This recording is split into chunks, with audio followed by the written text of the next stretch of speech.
This episode of Capes of Lunatic Sidekicks is brought to you by Tweaked Audio. To get awesome headphones, go to tweakedaudio.com and use the coupon code Southgate to get 30% off, free shipping, and a lifetime warranty. Or you can get there through the link on our website, southgatemediagroup.com. Recording has started. Hello and welcome once again to the Angel Chronicles. We're back. From here to eternity, I am Phil, and joining me as always is... Hey y'all, it's Lil Hellfire, about to get an Oscar-worthy performance. Oh! See, this will hit a week later on the podcast, but it's ironic that we're recording this week, after the Oscars. And Over the Hill Actresses. But yes, I spoiled the title. We're talking Season 1, Episode 17, Eternity. It was the Emmys, by the way, Phil. What? Not the Oscars, the Emmys. Oh, the Emmys, I'm sorry. Same difference. Bunch of... Emmys are for TV, Oscars are for movies. I know, same difference. Famous people patting themselves on the back. Nowadays, yeah. You can't tell TV from movies nowadays. You really Exactly. can't. But yeah, I mean, I kind of get the title Eternity, but wouldn't Eternal have been better because she wanted to be eternal?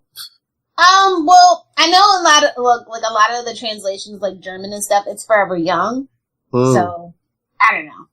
Anyway, this is actually, a good episode, but it's by, the B Team. And I'm always, perplexed when the B Team shows up on a show. So it's not like our normal people like Tim, Minear, and, other directors. It's, Tracy Stern and, Regis Kimball. We don't really see them a lot. Matter of fact, I don't know if we ever really see Regis Kimball again, but yeah, this is a good episode by the B Team for sure. Yeah, I agree. I mean, it is a really good episode, I thought, but yeah, it is kind of a fill-in because I think we said this last week too. They're probably ramping up for the end of the season.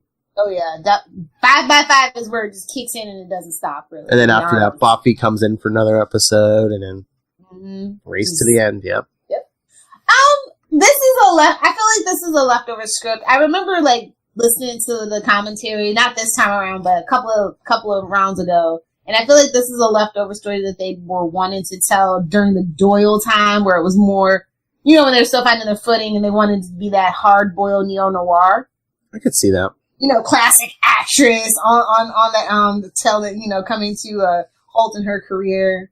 And, the agent is, pulling scams and shenanigans, back in, the early 20s and 30s. That's just, known for doing stuff like that. So. I mean, I could see that being in the beginning of this season. All that was missing was that grapple gun. Yeah, and they said that they had they done this earlier, it would have been more about the victim. But now that they found their footing, it's definitely more character driven instead of being that crime of the week, victim of the week kind of show. This is all about Angel, and his bliss is basically what this episode's about. Okay, keep rolling. I'll be right back. Okay. Talk to yourself. I'm not good at it like you, but I will, though. So I'll give them some beats. Don't worry. So, yeah, let me find it. Yeah, and so it was actually Joss that decided that he wanted to add the element of Angel going bad. And he says this is the perfect time in the season to do it because we have higher stakes. And, what else? Then he talks about the criticism about how Angel went bad. But it's did he really go bad? And the drug as a device, as a convenient plot point is convenient. I kind of liked it because it doesn't necessarily mean that sex is bad. It's just actually when he's happy. And fun fact, Rebecca Lowell lives in the same mansion where Lady Gaga's Poker Face music video was shot. Even though it's 8 years later. Still, I noticed it. It was a cool thing. So yeah, I'm giving you guys tidbits early because Phil has something to do, so I'm sorry. I thought that it was really funny because the play that Cordelia is doing at the beginning of the episode is A Doll's House. It's by Henrik Isbin, and she is playing Nora Helmer, the female lead. And that scene shown is actually from the first act, it's an actual play, and I thought that was really cool. What else? I love that they name dropped all three actors that have played Dracula. So Gary Oldman did it in 1982, Bram Stoker's Dracula. And then Langla in 1979's Dracula, and of course Lugosi Dracula in 1931. Yeah, I mean, we very rarely make references to Dracula, so I think that that's really cool. Not as cool as the Buffy episode about Dracula, but close. Oh, we also got like a Titanic drop, which I wasn't expecting, when Rebecca says, "Listen to me, poor little rich girl." I was like, Rose from the Titanic! Although we don't like Rose. Sorry, I'm back. 5-year-old emergency. What are we talking about? Oh, I just went ahead and did some of my favorite miscellaneous stuff. I talked about the drop from Titanic, where she says, "Poor little rich girl." Fun fact, just to catch you up, the mansion that the actress lives in is actually from Lady Gaga's Poker Face video. Oh, cool. So yeah, I was just talking about that stuff, and then the Dracula name drops from the actors. I definitely think Gary Oldman is a vampire, by the way. Him and Keanu Reeves, they like have coffins together. Like, I'm pretty sure. Whoa. Whoa. Yeah. So anyway, now we can get into the crux of the story. Okay. We'll circle back. No worries. No problem. All right. So yeah, it was good, but it was very weird. Well, yeah, no visions again. True. Except for Cordelia's fake one, but it's actually one of the good episodes without a vision. Stop keeping her from getting run over by a car. I mean, like I said, you can tell it's very much, this idea was percolating in the writer's room since the beginning of the season. You know, you got the actress, and it's like Angel doesn't take the case because he likes her, and he's scared of being happy, with good reason. I know. Never forget, with good reason. Let's not poke the bear. Or anything else. Anyway. But, I mean, didn't that seem kind of like, it's like all of a sudden he's afraid of, I don't know. Well, we know Kate wasn't his type, if that's the case. I was going to say, for a split second, I was going to say Kate, but I was like, nah, cold fish. Anyway. At Nightwing PDP. Fight 'em, nerds! No. Yeah, it just seemed so weird. Fight me, nerd. Night nerd. Where's Ray when you need him? Fight me, Moon Knight nerd. There you go. It's just, well, we open at, the rehearsal. Like, who has somebody show up to the rehearsal of a play, first of all? Line. Ugh. Is this the last time we see Cordelia trying to be, like, Hollywood? I feel like it is. I think probably for the most part. I mean, we kind of get not as much anymore, but I mean, what is that? Is that season 3? That one where it's like, what would have happened if she never hooked up with them? I mean, we get a big thing there. But yeah, for the most part, her like pursuing. Well, especially after the season 1 finale, she kind of commits herself to the mission more. Yeah. Which I think in her case is a good thing. And I kind of like how she's like, she tells Angel, you could have told me I couldn't act. She's like, you might not have a soul, but at least you're honest. I was just like, well, that's one way to paint it, Cordelia. But yeah, I thought that was a weird opening, because I don't think I was in drama club. I don't think I would ever invite somebody that wasn't in drama to watch a rehearsal. Just weird. It's only 2 hours. Maybe they do it different in LA. I don't know. I never went to see a play in LA. It's only 2 hours. Seems like more.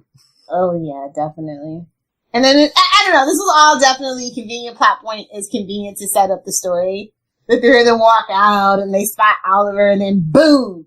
They see the actress, and then the car comes. And then Angel, being the big broody guy that he is, saves her. And then Cordelia was like, take the card. Thank you. And only the actress seems to notice that Angel got hit by a car and just like gets back up and seems to walk it off, no problem. It's LA, man. Everybody's on steroids and opiates. That's the cover. I could see. I know. Or maybe he was a professional stuntman. Who knows? True. Who knows? True. It's LA. Who knows? True. I don't know. And then just the whole thing of, I don't know, their paths keep crossing and... Oh, yeah, I love how the paper reports on the rescue, but of course, Angel Investigations ain't getting no publicity on that one. And then, like, he talks about not refusing the case, and then Wes is like, I understand. And, it's just Cordy being Cordy. I mean, money. Y'all need it. The powers that be ain't cutting checks. Same, sending visions. Only sending headaches. I'm just saying. Oh, that was the best. We got a fake vision, though. It's a vision. She tried it. Yeah. What else? I also like how they just casually talk about plastic surgery, because that is so LA. Just casually talk about plastic surgery. Or waxing your bunghole. It's what they do out waxing there. it or bleaching it? Both. I was watching a comedy special on Netflix. I forget. The guy's like Scottish, and he just did a whole bit about like how guys should definitely wax their buttholes, and like all the guys are always like, oh, and they're like, it's like, no, you're just used to not having a clean butthole. Once you have it, it's life changing. I'm like, well, he's not wrong. But guys gotta be guys. Guys gotta be guys. Furry little bears that you are. It's fine. Anyway. Enough about your exploration of the male bunghole. Anyway. Moving right along. What else? I don't know. The whole thing with he does cake the cake. Yeah. I don't know. The whole thing with the drugs seemed kind of weird to me. It's just, if it did produce true happiness, shouldn't the soul have been gone permanently instead of this, temporary effect? But again, if it's the drug, should it maybe not have worked? I don't know. It just seemed that plot always seemed very contrived to me. That's because you've never taken drugs before, Philip. Maybe. But no, I just mean for the whole mystical aspect, it's like either the soul should have been gone permanently or not, or shouldn't have worked at all. No, it was a temporary side effect. I get it. I know, but I thought the curse was like the soul was either gone or it wasn't. Well, this curse was done in what year was it? They didn't know about narcotics like that. Maybe, so. Unless it's just like, techno-pagans. Come on. Just gotta go with the story sometimes, though. Or just like numb it, or just like how drugs and alcohol numb people, as some people know, or maybe just like kind of numb the soul. Or else everyone would have been dead. Exactly. But no, that is my favorite Cordelia bit with the holy water. Like, it's one of the most memorable things about the whole show for me, for Cordy's progression. It's like, you might want to actually do that for real, though. And the Oscar goes to... I know, yeah. Then she's going through that whole spiel. I'm thinking, you know what? If that were true, not only would the water work, but would your pee be a weapon, too? Phil, asking the real questions. I mean... Does the human digestive tract take the holy out of holy water? It probably does. We're pretty gross on the inside. True. I'm just saying. You know what? If one movie could have answered that question for us, it would have been Dogma. I knew you were going there, yeah. Great movie, just saying. Kevin Smith. Can't plug it enough. Kevin Smith, we'll talk to you. Tell us. Give us the answer. Oh, if he doesn't direct an episode of the revival continuation, I don't know what they're doing. Yeah. He's got that, Joss Whedon humor, for sure. He should do an episode of Legends so he can direct Constantine. Oh my god, if they have... Yeah. I mean, since he can't do Arrow, yeah, give him Legends. Jason Mewes in space. I need this now. And then, okay, so let's talk about the premiere with Angel as her bodyguard. I'm just like, bodyguards don't go on the red carpet. Sorry. I get, well, one, I guess, she's like, oh, he's very attractive. And two, she's trying to butter him up to turn her. True. But couldn't he just give her, one warning? Be like, yeah, it doesn't work. I've been cursed. If I change you, you're going to go evil. Well, I mean, she's an actress already, so... I know, she's halfway soulless already. I know. Okay, just so we're clear. Anyway, yeah, it was kind of cliche. I'm not gonna lie, an aging actress wants to be young forever.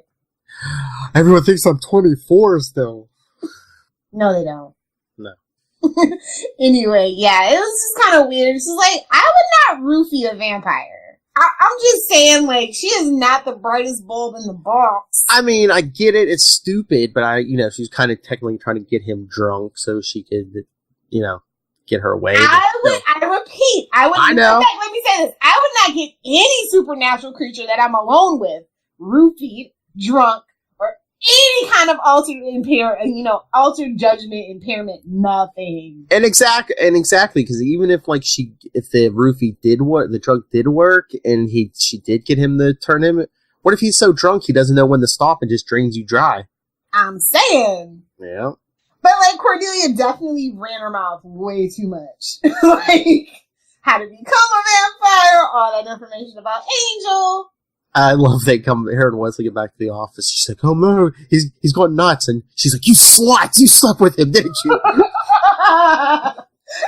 Love it. I love that. It was so weird and random. Sex. That was one of those sex is bad, okay? But like, no, but wait, drugs are bad too, kids. But I mean, she knows sex has done it before. But yeah. But technically, the time with Buffy, it was just being with her. They didn't actually have sex. Yeah, I know. I like that they kind of brought that up too. And I think Wesley made the point too. It's like it's because it was Buffy, and it's like it's not going to happen with everybody.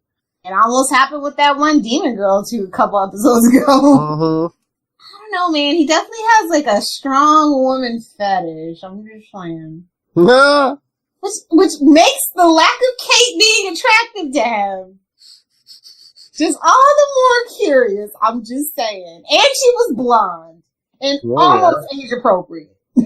Almost. Close enough. Anyway, what else? What happened, Wes? You finally grow a pair. Oh, I love when Angel just goes like, or Angelus just goes off on people. It's the best. It's like, yes, Queen Slay! Cut these people down to size. It's like his little inner sassy gay guy comes out or something. Like, it's just a mess. So it's like, but where's the lie? Like Cordy said, he is brutally honest. Like, well, yeah, but like Cordy said too, she's like, you know, at least Angelus, if nothing else, is at least honest. Okay, I also like the Cordy and Wesley bonding that they have over the Angelus scare. Mm-hmm. Mm-hmm. Oh, at the end when he's chained to the bed? Yeah. Things were said. We'll move on. Boy, you're not going anywhere right now. No, all in all, a great episode, great dialogue. We got, focus on them. Everybody had their little chance to shine in this episode. Wesley kind of got the bum end of the stick, but he was in there and he got his chance to shine. Oh, he kind of took out Angelus in the end. Yeah. Him in the elevator. Elevators. No. Yeah. So this was a really cool thing that I noticed. The guy that plays Oliver Simon, Rebecca's manager, was actually in City of at that party. And he's the manager who gives Angel his card. Yeah, didn't he say that in the beginning of the episode, I thought?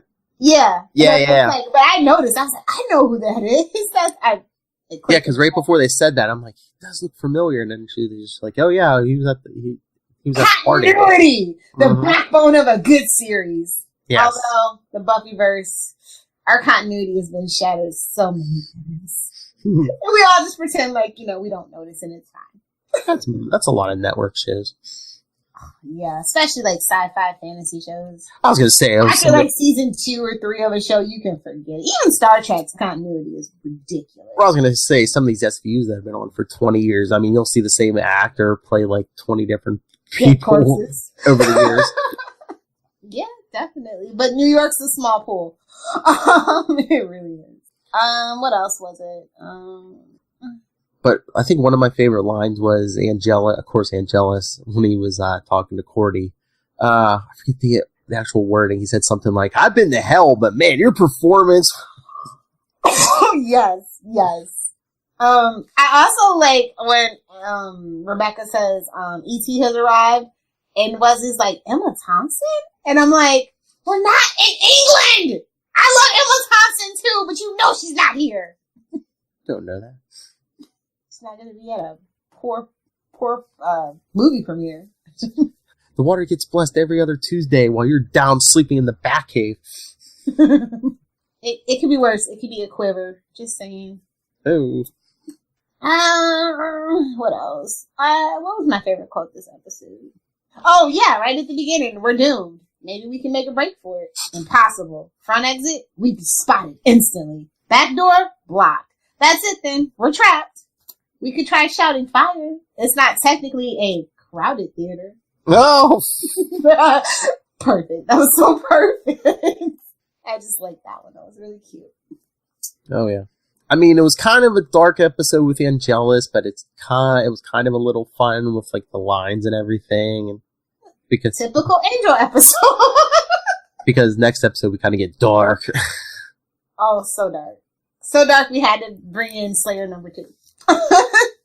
The B Squad, like I said. I'm kidding. I love Faith in her own kooky, crazy way. I do. As long as she stays away from Connor. Anyway, I give this episode an A-. Yeah, I'll probably give it a B+. Ooh, look at me being the generous one this episode. Thank you. I don't know, just some of the stuff with the actress seemed, some of the... Your plot point is convenient. I totally agree. In a couple places, yeah. But, I mean, still, pretty good episode. All right. Shameless plugs, I guess? All right, everyone, send us your thoughts, and I can't wait to hear back the part I did not hear. capesandlunatics@gmail.com. We're on Facebook, Angel Chronicles, @Angel TV Podcast, and @CL Sidekicks on Twitter. We're on the gram, CL Sidekicks, and the voicemail, 614-382-2737. That's 614-38-CAPES. We can help. Send us something! We know you're helpless out there. Let us help you! Line! Ampersand? Oh, wait, it's not Saturday. Smoke the doobie. Smoked a doobie. Lilith, where can people find you besides at the bar? Oh, well, that's the only place I like to be. But if you nerds want to fight me or join in on the atrocity of what Phil said earlier in the episode, @Lilith Hellfire. For everything else, like Superman, Smallville, Swearing, Save Me Podcast, Twitter, Facebook, Instagram, and Pinterest. And if you where can Charisma Carpenter contact you? Or David Boreanaz? Ooh. Or Alexis Denisoff. Or Amy Acker, or any of the Wolfram and Hart personnel. You can always email me, nightwingpdp@gmail.com, and on Twitter, I am @nightwingpdp. All right. So, thank you for joining us once again, because, hey, we're not getting any younger.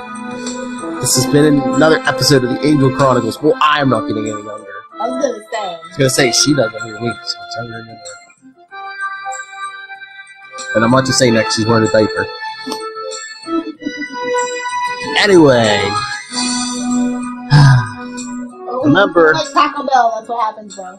What? When you eat too much Taco Bell, that's what happens. What, you de-age? Better than vampire's blood, I guess.